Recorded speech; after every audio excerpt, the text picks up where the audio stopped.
এখানে ন্যারেটিভ রাজনীতির ভূমিকা গুরুত্বপূর্ণ। ২০২৪ সালে মেটা কোঅর্ডিনেটেড ইনঅথেন্টিক বিহেভিয়ার অভিযোগে আওয়ামী লীগ ও তাদের ডিজিটাল ন্যারেটিভ হাব সিআরআই সংযুক্ত ৫০টি অ্যাকাউন্ট ও ৯৮টি পেজ সরিয়ে দেয়। মেটার রিপোর্ট অনুযায়ী কিছু পেজ বিএনপির নাম ব্যবহার করে সাম্প্রদায়িক কন্টেন্ট ছড়াচ্ছিল, অর্থাৎ বিরোধীদের সাম্প্রদায়িক তকমা দেওয়ার জন্য সংগঠিত ডিজিটাল কাঠামো এসব কাজ করেছে। এই সবকিছুর পরিণত রাজনৈতিক অর্থটা হিন্দু মহাজোটের মহাসচিব ডক্টর গোবিন্দচন্দ্র প্রামাণিক স্পষ্ট করে বলেছেন। দেশে সংখ্যালঘু সমস্যা মূলত রাজনৈতিক এবং আওয়ামী লীগ সংখ্যালঘুদের রাজনৈতিক ঢাল হিসেবে ব্যবহার করে দেশকে অস্থিতিশীল করার চেষ্টা করেছে। নাসিরনগর, অভয়নগর সহ বড় বড় হামলায় অনুসন্ধানের প্রত্যেকটি ঘটনার ইন্ধনদাতা আওয়ামী লীগ বলেই উঠে এসেছে।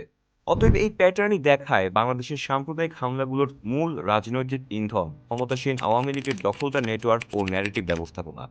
শাসন টিকিয়ে রাখতে তারা সনাতনী হিন্দুদের একদিকে ভোট সুরক্ষা ও রক্ষাকর্তা বয়ানের ঢাল হিসেবে ব্যবহার করেছে, অন্যদিকে ধর্মীয় গুজব ছড়িয়ে সংখ্যালঘুদের বারবার টার্গেট করে দেশকে অস্থিতিশীল রাখার কৌশলও নিয়েছে, যার রাজনৈতিক লাভ ছিল বিরোধীদের সাম্প্রদায়িক ফ্রেমে আটকে রাষ্ট্রীয় দমননীতিকে বৈধ করা।